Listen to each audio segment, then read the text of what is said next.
The new Corolla Cross. Fill it with friendship and family. The new Corolla Cross. Filled with life. It is TV, powered by World Sports Betting. It is times.co.za. Match day 24 for Orlando Pirates and Richards Bay. Namhlanje Mhlatuza Sports Complex, where Richards Bay held Orlando Pirates to a 2-2 draw. An entertaining game on a Friday night. 4 goals, both keepers conceding 2 goals.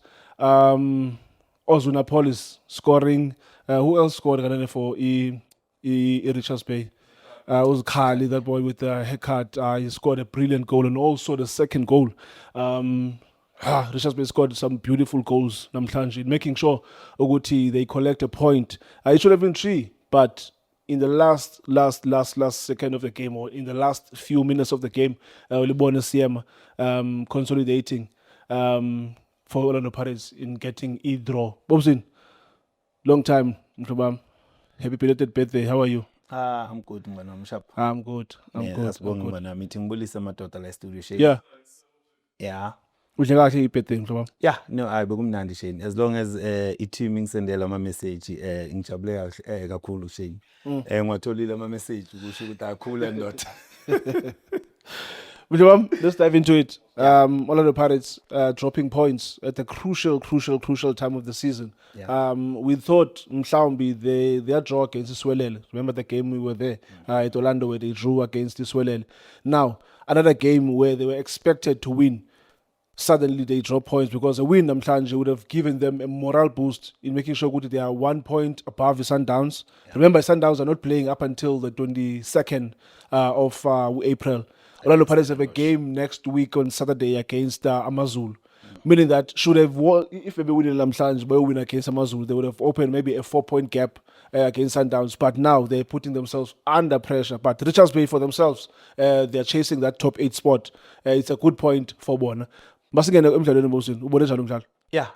Shane, ngiyacabanga ukuthi according to understanding yami, it's a lost Orlando Pirates.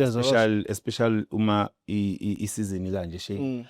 Ukutight race namanye ama team afana nabo Sundowns. I-draw kuba i-loss Shane. So i-Pirates ngiyacabanga ukuthi i-game i-lose the first 5 minutes.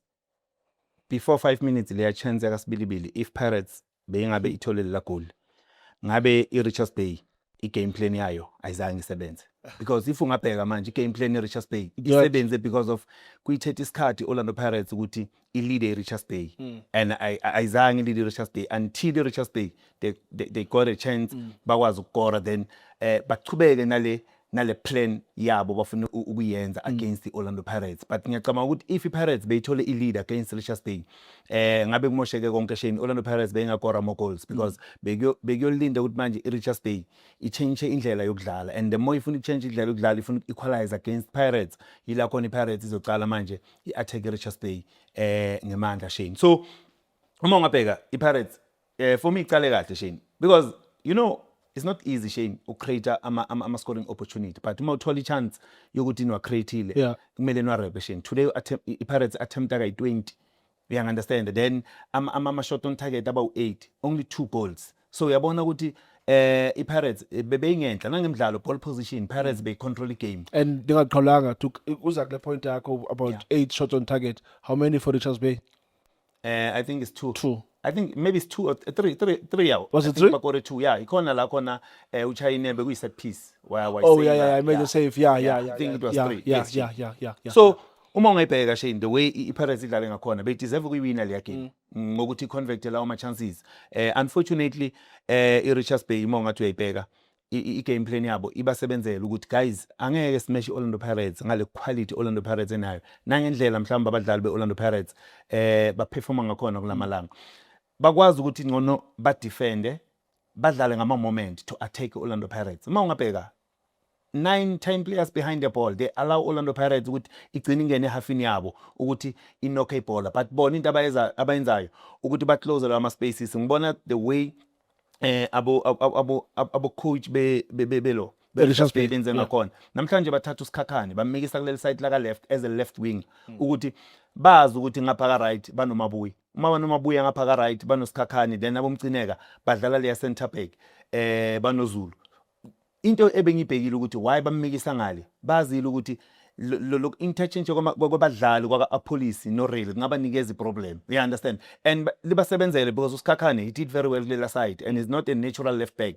but he tried ukuthi akwazi ukuclose down labadlali up until bazame ukuchange wonke le attack Orlando Pirates ukuthi inga attack the way Orlando Pirates ijwayela ngakhona manje bayenzani apolice ungena phakathi umthola ku left umthola ka right really umthola ka left it's only when umayibiya second half la khona ureally ngimbona sadlalela esayidini kakhulu beka wide kakhulu and really akasekho dangerous kakhulu uma aba wide because kune recovery abanayo ama opponent so really uba good umadlala next to the box ngihlala ngibusho lokho ngithi really u dangerous madlala la kulo position 10 uba ingozi kakhulu Shane so for bona Richards Bay I think badlale kahle kakhulu even though ngibonile ukuthi kunama mistake nje ababa nawo mhlambe u goalkeeper nayo usikhakhane kule ya goal ekore uApolice mawungabheka really la ball malifaka ulifaka behind the defense ujampile umcineka akaza afike but bheka usikhakhane ukuthi beka wide ulinde umdlalo ofana noSibelebele ukuthi angeze azojoin eboxini but kunomdlalo ofana noApolice lapha phakathi eboxini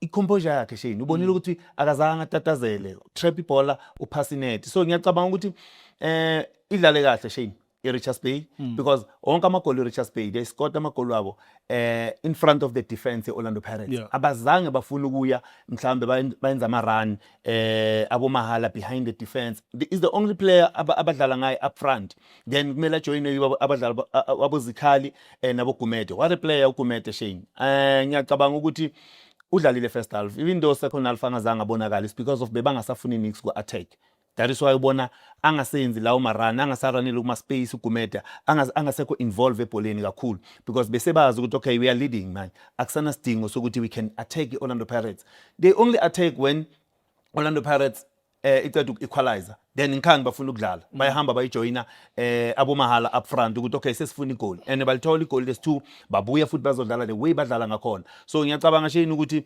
for bona ibasebenzele igame plan yabo ukuthi bathole 1 point against the Orlando Pirates that equalizer Ozunapolis obviously a player tried to score a goal he will have that confidence that okay we can come back again even score 2 because remember in the previous game he scored 2 shortly after that Coach Wadu makes a substitution he takes out to Apolis he brings in was it De Jong there was also Mbutuma first half a like for like substitute for Makgopa and Mbutuma but that sub Apolis, do you think that was a right sub by Coach Wadu? Yeah, for Coach Wadu be right, but for mina Shane bengicabanga ukuthi uzokhipha umdlalo umremi.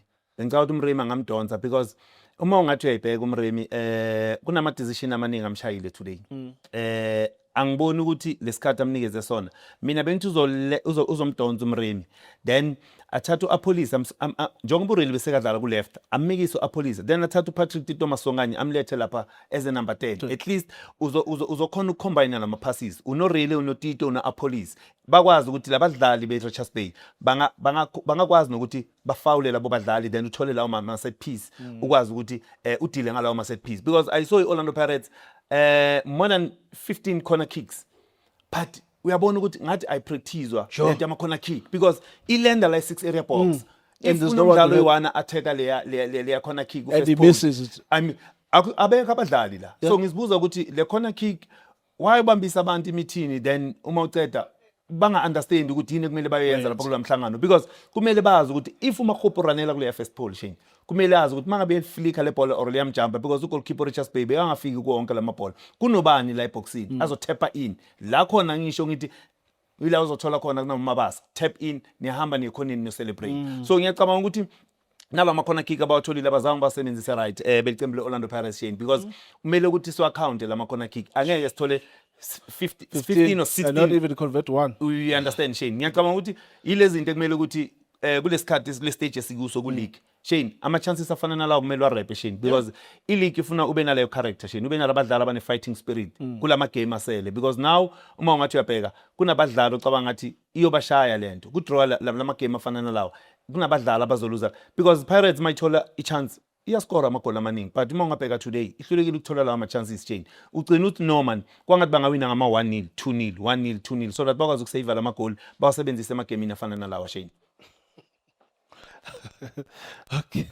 Ungahleki Shane ngizama ukusho ukuthi if uzokwazi ukushaya boma 6 la uzothola ama corner kick awu16 u-attempt kayi20 ungaconvert Shane iliku iluza ngalendlela Shane and mina ngendlela ngiyibona ngakhona Shane i-race isase on Shane kusana amagame ekumele adlale na iSundowns kusamele iye lapha eRichards Bay awazi ukuthi kuzoyenzakalani because njengayo Orlando Pirates I think Richards Bay i-team edonsisa kanzima most of the time ungabheka because kunama season la bekwazi ukuphuma ne 3 points eOrlando namanje uma ungabheka le win eOrlando Pirates la eOrlando ayizange ibe lula for iOrlando Pirates so kusho kona ukuthi kunama team la kulamaqembu asele ozodlala nazo ukunikeza inkinga like the likes of Mamelodi Sundowns they're still going to play about i-team efana ne-TS Galaxy and inikeza i-problem when they play eMbombela so angeke ucabanga ukuthi yonke into izoba lula kunabo Polokwane City isayodlala kuphi ku-Old Peter Mokaba Stadium we understand so amagame asasemaningi Shane mina ngicabanga ukuthi i-race isase on but akumelanga uluze ama-point ngalendlela mhlawumbe udropa ngakhona iOrlando Pirates because if iSundowns izochubeka iwawinela amagame kusho kona ukuthi le league uyayiluza Shane. Thank you so much, Bobzin. That's it. Mhlatuza Sports Complex. It's Richards Bay 2, Orlando Pirates 2. Thank you so much for watching Itiski TV. Hola Bafethu, this is Junior Kanye. Please subscribe to Itiski TV. This is Bongane Benedict Villagazi, they call me so. Niyazi Bafethu, I'm a coach for life. They are back in winning ways. Please, subscribe to Itiski TV.